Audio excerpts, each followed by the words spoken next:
بسم الله والحمد لله والصلاة والسلام على رسول الله. أهلا وسهلا فيكم معي مرة جديدة بوصفة من وصفات سمر. اليوم راح نسوي وصفة مكبوس الدياي، طبخة كويتية روعة. عن جد بنشكر الكويتيين على هالطبخة الزاكية. راح نسويها. أنا بحب أجرب طبخات كتير، وعن جد جربتها كذا مرة وعزمت ناس عليها وكتير عجبتهم، فحبيت أشارككم إياها. طبخة سهلة ما بدها إشي تغيير عن طبخاتنا، بحب الواحد يغير ويشوف ثقافات الشعوب التانية كمان العربية. فعن جد طبخة روعة، بتمنى تشاركوا الفيديو مع أكبر عدد ممكن من أصدقائكم، ولا تنسوا دعم الفيديو. بالبداية أنا راح أسلق الدجاج. راح أحط، طبعا بإمكانكم تسلقوه بالطريقة اللي بتحبوها، تحسوه مع شوية زيت وتبهروه مثلا وتحطوا عليه بعدين المي مغلية زي ما انتم بتحبوا. أنا حطيت هون مي مغلية على الدجاج، وطبعا استنيت طلعت الزفرة على وجه الدجاج، وبعدين حطيت المطيبات على الدجاج اللي هي طبعا الكل بيحطها أو بيعملها، اللي هي بصل، ورق غار، عود كرفة، كم حبة هيل برضه. طبعا بعد ما تشيل الزفرة وبتوطي الغاز، وراح تغطي الطنجرة على أساس نستوي الدجاج ونسلقه. اللي بميز هالطبخة عن الطبخات التانية الخليجية أو طبخاتنا اللي بنعرفها أو بنعملها برز، اللي هو النخي أو اللي هو حبوب الحمص الناشفة اللي مقسومة بتكون بالنص، أو حمص مجروش بسموه بالخليجي النخي. هذا هو شكله. راح أغسلهم أنا وأحطهم على النار. أنا استخدمت هنا مج لأني استخدمت يعني طبخة تقريبا كبيرة شوي، فأنا استخدمت مج. بإمكانكم تستخدموا نص مج، تحطوه على النار تسلقوه نص سلقة، هاف واي، يعني ما راح نسلقه على الآخر. بدك تسلقيه يعني اللي بس مش تنفعص الحبة معاكي، إنها تكون تتستوى هيك مستوية نص استوى. هلا أنا هون بكلاية حطيت على النار هيل، ورق غار، عود كرفة، حمصتهم شوي على النار، وحطيت بصلة بدون زيت. بدي أكرمل البصلة تعطي لون هيك بني، بعدين أحط عليها الزيت والشغلات التانية. زي ما انتم شايفين هيك اللون البصل تغير صار عبني. بعدين هلا راح احط عليه من مرقة الدجاج. انا طبعا الدجاج عندي استوى وانسلق، فانا استخدمت راح استخدم مرقة الدجاج للرز، وراح استخدمه هون كمان. عندي هون لومي، انا بفضل تستخدموا اللومي الفاتح لونه، اللي هو الليمون مش اللايم. بيكون سبحان الله اللايم او اللومي عفوا نوعين، في منه فاتح وغامق. الغامق بغمق شوي النخي او الحشو اللي بدنا نعمله. أنا عندي اللايم أو اللومي اللي لونه غامق، فطحنت حبتين. في النوع الفاتح أطيب بصراحة، بيطلع ولونه بيطلع أحلى، ما بيغير اللون كتير، بس هم بيستخدموا الغامق أو الفاتح، ما في أي مشكلة. حطيت هون زيت على الحشو أنا أو على البصل، وراح نحط كمان زبيب. طبعا ميك شور الزبيب يكون منظف من العيدان، إذا عليه عيدان راح نحطه على الطبخة. تقريبا بدك، أنا هون عندي كانوا بآخرهم، يعني إذا بإمكانكم تحطوا تقريبا مج زبيب أو يعني كوب زبيب. وحطيت هيل مطحون معلقة كبيرة، وحطيت ال اللومي اللي طحنته، وراح أحوسهم على النار مع الزبيب والبصل. وراح نحط هلا النخي او الحمص اللي سلقناه اللي هو المجروش. راح نحطه على البصل والزبيب، ونطبخه مع بعض كمان شوي عشان يستوي كويس وياخذ نكهة البهارات اللي حطيناها. أنا طبعا هون كمان ححط بهارات عندي هيك خليجية، فيها مطحون خشن وناعم، يعني بهارات صحيحة وبهارات ناعمة. بتقدروا تحطوا هون اللي هي 7 بهارات، بيكون فيها طعم القرنفل وطعم الشغلات هاي البهارات المشكلة.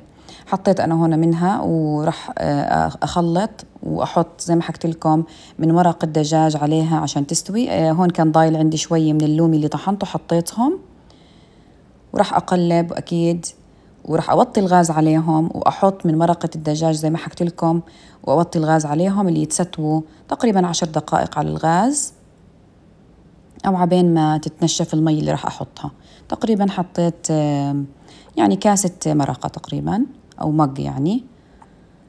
وزي ما حكيت لكم وطيت الغاز وطبختهم سوا عشان الحمص يكمل تستوي. طبخة كتير كتير روعة، عن جد بتمنى تجربوها وتحكوا لي رأيكم فيها. إذا عملتوها ونجحت معاكم وحبيتوها عن جد بتمنى تحكوا لي رأيكم فيها. عندي هون أنا رز بسمتي أو رز اللي هو الحبة الطويلة، نكعته طبعا. عملت أنا هون 3 أكواب أو 3 مجات أكشلي. وهون حطيت أنا شوية زيت، حطيت عليهم صبغة تبعت الأكل، بإمكانكم تستخدموا طبعا زعفران.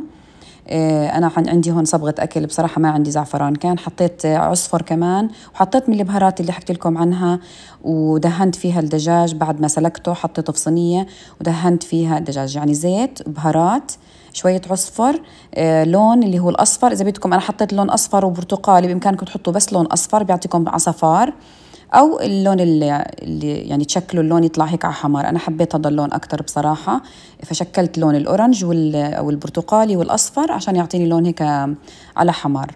فكتير طلع لون التحمير طيب وشكله حلو.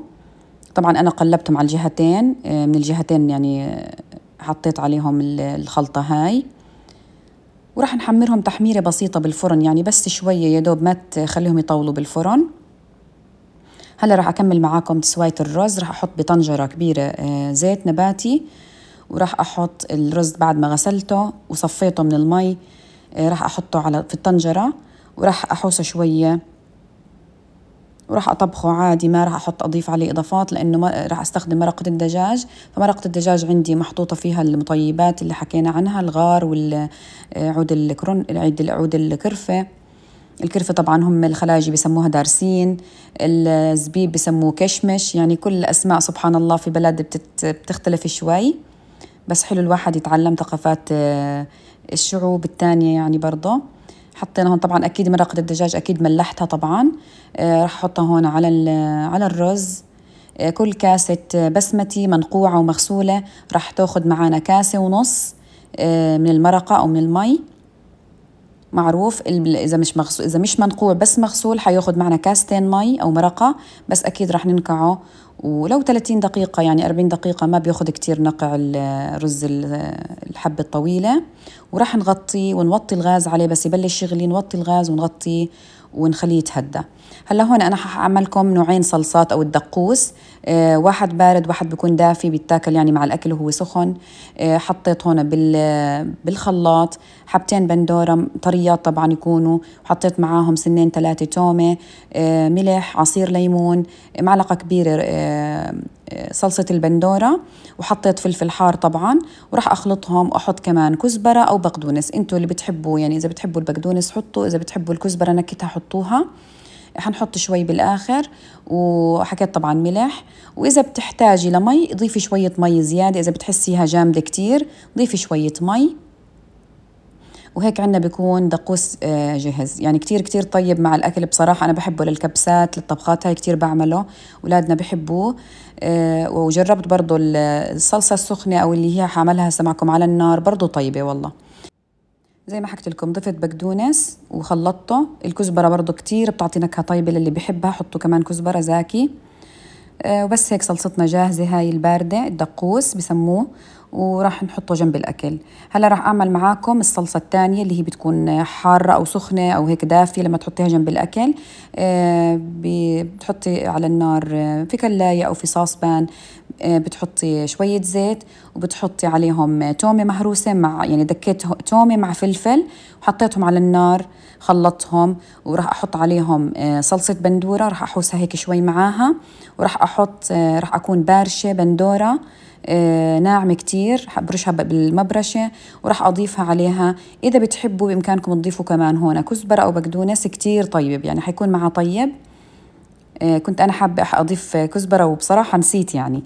فسبحان الله يعني مع العجقة بتعرفوا عند تقديم الأكل وهيك الواحد بنعجق، بس كتير بيطلع طيب معاه، جربوه. حطيت هون البندورة راح أطبخهم سوا. وكمان عندي توباسكو أو هو الهوت صوص اللي بيجي هيك الصلصة الحارة، ضفت عليها عشان تعطي هيك شوية حراك عليها كمان جنب الفلفل. وضفت كمان مية، بإمكانكم تضيفوا من مرقة الدجاج طبعا ما في أي مشكلة. وهاي بتكون دقوس رقم 2 اللي راح تستخدموه. اللي بتحبوه بإمكانكم تعملوا الجهتين، وبإمكانكم تعملوا واحدة منهم جنب الأكل كتير طيب. وما عملت سلطة بصراحة جنب الأكل، أنا استخدمت يعني في أكلاتنا زي المكلوبة هيك بنسوي سلطة، هاي الطبخة بدها هيك دقوس يعني ما بدها سلطة. بإمكانكم طبعا تحطوا لبن جنب الأكل، برجع لكم. وبس طبختها شوي على النار، ضفت عليها شوية مي وحطيتها بالصحون. هلا عندي أنا الرز تنشفت المي، ضل شوي إشي بسيط يتستوى، حطيت صبغة. طبعا أكيد الأطيب إنك تستخدمي زعفران. في ناس بيحطوا، طبعا هم بيحطوا بماء ورد، أنا خلطته بمي عادية، جبت لون أصفر اللي هو شفتوه هذا على الصورة، وخلطته هيك ربع معلقة صغيرة مع شوية مي، ودرته هيك بخطوط. وراح نحط الحشو اللي عملناه فوق الرز، بس عبين ما يعطي نكهة هيك ويتبخر شوي معنا مع الرز. 10 دقائق راح نغطيه بقصدير ونغطي الطنجرة ونخليه يستوي 10 دقائق، وبعدين راح نشيله نحطه في صحن على جنب عشان نقدمه على وجه الرز. أنا صراحة يعني هاي الطبخة لما أطبخها بحب يعني أحركه سوا، يعني بحب أحط الحشو مع بعض مع الرز وأحركه بسباتشلا أو بالشوكة عشان كله يتجانس مع بعضه. ما بحب أحطه على الوجه، بس أنا تقدمته بالطريقة اللي هم بيقدموها عشان تشوفوا كيف هي بتتسوى. بس أنا بحب هيك يكون متخلط كله سوا مع بعضه. هاي هون شوفوا كيف الرز لما يصير أقواس هيك بتعرفوا إنه استوى وتنشف وتمام التمام. بتشيلوا الحشو على جنب بصحن. طبعا أنا حاولت أشيل ورق الغار راح أشيل عود الكرفة يعني عشان ما يكون، وحتى حب الهيل والله هيك شلته لأنه أولادي ما بيحبوا يكون بالأكل في بهارات صحيحة. فهون أنا بس هيك سويته بالشوكة. دايما الرز حركوه بالشوكة يا جماعة، مش بالمعلقة ولا بالمغرفة، بشوكة هيك خفيف على الخفيف عشان ما يتخبص معاكي. ودرته هون بالسدر وراح أحط على الحشو على وجهه طبعا أكيد. وجدا جدا يعني الطبخة كتير زاكية، وجربوها يعني تغيير للطبخات اللي احنا بنعرفها. للي ما بعمر جربها جربوها واحكوا لي رأيكم فيها.